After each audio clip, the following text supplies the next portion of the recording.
Today, we are diving deep into America's favorite sport, football. And hey, today's all about the thrilling journey of the Kansas City Chiefs throughout the 2022 NFL season. It was a season to remember, from jaw-dropping touchdowns to intense rivalries. So grab your jerseys and snacks and let's relive the action-packed moments together. But before we get into the nitty-gritty, hit that subscribe button and the notification bell so you never miss out on any football content from our channel. Let's kick things off with a quick recap of the Chiefs' 2022 season. So picture this. The Chiefs entered the season with Super Bowl expectations once again, but there was a bit of chatter about them possibly losing their edge. After all, it had been a good couple of years since they snagged that Super Bowl 54 victory. Now, here's the kicker. They had a tough loss in the AFC Championship game, going into overtime against the Bengals. But despite having a solid 21-3 lead at halftime, they couldn't seal the deal. Talk about a roller coaster of emotions for their fans, right? And guess what? The plot thickened. Tyreek Hill, that lightning-fast, touchdown-catching wizard, was traded to the Dolphins over the summer. The reason? He was looking for a sweeter deal contract-wise. Now, even though the Chiefs got a bunch of draft picks in return, it left a lot of folks questioning whether the Chiefs' offense could still pack the same punch without one of the NFL's most electrifying players. We don't know about you, but that's a lot to digest. The Chiefs, the Super Bowl favorites, facing challenges, trading stars. It's like the football universe was serving up its drama series. Unbelievably, the Chiefs' offense improved over the prior season. Despite having only Travis Kelce as an elite weapon, Patrick MaHOMES had his greatest season in years. With 110 receptions and 12 touchdowns, Kelce enjoyed arguably the greatest season of his Hall of Fame career. The rookie wide receiver Juju Smith-Schuster has found his footing in the team. Marquez, another free agency acquisition. Valdes-Scantling quickly assumed the role of major deep threat for the club. While Valdes-Scantling is no Tyreek Hill, he kept opponents on their toes by providing some depth. The offense for Kansas City was far more potent than it had been the year before. They had more 20 yards or more plays than any other NFL team and were tied for second with 13 plays of 40 yards or more. With the Chiefs leading the league in total yards and points for the first time since 2018, MaHOMES' yards per attempt increased from 7.4 in 2021 to 8.1 in 2022. Interestingly, the Chiefs breezed to a 14-3 record and the AFC's top seed with their dominant play. What's truly wild is that the Chiefs lost 4 times last season, but 2 of those defeats have come from the conference's 2 biggest threats, the Buffalo Bills and Cincinnati Bengals. In the MaHOMES era, success was defined by reaching the Super Bowl. Therefore, the Chiefs will only know they had a good 2022 season if they can win the playoffs and make another appearance. When Jaguars linebacker Arden Key rolled up MaHOMES' ankle in the divisional round, it looked like the season might be in trouble. The Chiefs came back to win the game, led by a 98-yard touchdown pass from backup quarterback Chad Henne and a brave effort from a hampered Patrick MaHOMES in the second half. We'd tell you this for those wondering who the offensive MVP was. While Travis Kelce may be the finest tight end in the NFL, Patrick MaHOMES is the best player in the league. Many doubted MaHOMES' ability to maintain his success without Tyreek Hill, but the rookie quarterback responded by elevating his game to the highest level in the league, passing for 5,250 yards and 41 touchdowns. Again, we said rookie. He also set a personal best with 4 rushing touchdowns. MaHOMES led the Chiefs to a Super Bowl triumph after being named league MVP, ending a drought of over 20 years. In 2022, many people predicted that Joe Burrow or Josh Allen would unseat MaHOMES as the league's greatest quarterback. The opposite was true, and we were glad to see it. Currently, everyone else is merely surviving in Patrick MaHOMES' universe. How about the defensive MVP then?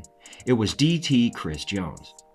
The defensive leader had a career year, matching his greatest total of 15.5 sacks, while also leading the Chiefs in 39 QB hits and 17 tackles for loss. Jones, who had previously been named to the All-Pro second team 3 times, made the first team this year. In the AFC Championship game, with time running out, he recorded the game-winning drive for the Chiefs by sacking Joe Burrow on 3rd down. This was his first career playoff sack. In the AFC Championship game, Kansas City played their sworn enemy, Cincinnati. The Chiefs had a losing record of 0-3 when playing the Bengals, captained by Joe Burrow.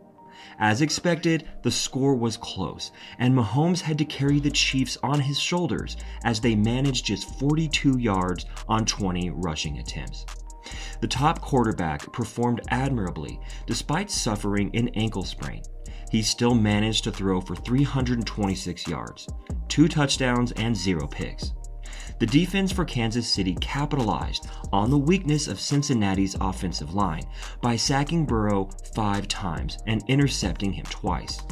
Then Sky Moore's punt return of 29 yards put the Chiefs inside field goal range before a last-ditch defensive stop. Luckily, a late hit out of bounds gave MaHOMES a first down and 5 yards on 3rd and 4, setting up the game-winning field goal.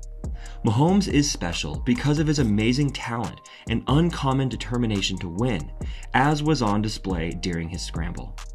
With a trip to the Super Bowl on the line, MaHOMES put aside his sore ankle and did what needed to be done to beat the Bengals for the first time in years. The Eagles had a very easy path to the Super Bowl. Thus, the Chiefs were considered slight underdogs. The Chiefs were playing from behind for the first 3 quarters of the game. The Chiefs' brilliant play calling and offensive balance were on full display against one of the NFL's all-time best defensive lines. Kansas City never gave up on the ground game and only passed twice in the second half. As a result, MaHOMES was not sacked even once by the NFL's greatest pass rush.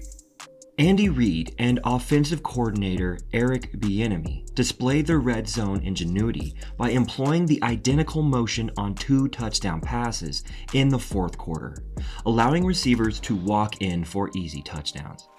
MaHOMES completed 21 of 27 passes for 182 yards and 3 touchdowns, but his game-winning drive began with a bold 26-yard dash. Philadelphia's offense, led by rising rookie quarterback Jalen Hurts, was spectacular, but they ran into the finest offense in the NFL at its most potent. After a thrilling Super Bowl match, which the Chiefs won 38-35, the celebrations began in Kansas City. The 2022 Chiefs' goal was once again to establish themselves as the NFL's premier team. They have broken their NFL record by hosting 5 consecutive AFC Championship games. In that time, they have appeared in and won 2 Super Bowls. The Chiefs have the league's best quarterback and head coach. The 2022 Chiefs will be remembered as an offensive powerhouse that came through in clutch situations, especially during their championship postseason run. Let's move on, shall we? We need to talk about the year's rookie division winner. Isaiah Pacheco, a back selected in the 7th round, became a fan favorite due to his tough bruising approach. Throughout the season, Pacheco saw more and more playing time, culminating in him leading Kansas City in rushing with 830 yards and 5 touchdowns. In 3 postseason games, he played at a high level, rushing for 197 yards and a touchdown, while also catching 6 passes for 65 yards. It was exciting to see, folks. We are truly sorry if you missed any bit of last season. Nevertheless, here's our biggest mystery of the offseason. Our hearts are screaming with the question, is there a chance that the Chiefs will select a wide receiver early in the draft? Now, here's the thing. Since free agency took Juju Smith-Schuster and Mecole Hardman away from Kansas City, the Chiefs have relied on Marquez Valdes-Scantling, Kadarius Toney, and Sky Moore as their top 3 receivers. Last season proved that Patrick Mahomes could produce without an exceptional wide receiver, but it might be unwise to let the squad's receiver skill dwindle too much. The Chiefs may want to draft a receiver early since they didn't sign any in free agency. When Kansas City makes its first round selection, many top-tier wideouts will be off the board. Among the wideouts available for the Chiefs are those from Houston, Nathaniel Dell, Stanford, Michael Wilson, Wake Forest, A.T. Perry, and SMU, Rashee Rice. It's possible to draft a receiver early in the draft, but Michael Wilson, a sophomore out of Stanford, is a solid choice for round 2. The big, powerful possession receiver might step in for Smith-Schuster. Anyway, having returned to the summit in 2022, the Chiefs are now actively pursuing a dynastic legacy. Some believe they deserve the designation, but the standard for any NFL dynasty is 3 Super Bowl victories. After the last 5 years of dominance, the Chiefs have earned comparisons to other great dynasties like the Brady-Belichick Patriots, the 1990s Cowboys, the 1980s 49ers, and others. Achieving membership in this select group is guaranteed to serve as a driving force in future Kansas City decisions. And hey, the Chiefs have a smaller roster overall, but they have several proven veterans in critical roles and the services of Patrick Mahomes and Andy Reid at the helm. Kansas City's regular season record under Mahomes is 64-16, while their postseason record is 11-3. The Chiefs have set their sights on emulating the careers of some of football's all-time best teams and players over the next 5 years. The Chiefs are the odd-ons favorite to win back-to-back Super Bowls starting in 2023 when the campaign officially begins. And that wraps up our comprehensive review of the Kansas City Chiefs' unforgettable 2022 season. From dazzling touchdowns to unforgettable comebacks, this season had it all. Let us know in the comments below which was your favorite moment from the Chiefs' victory this year. Remember to like this video, subscribe to our channel, and hit the notification bell so you can experience our latest football content. Thank you for joining us today, and until next time, stay pumped and keep loving the game.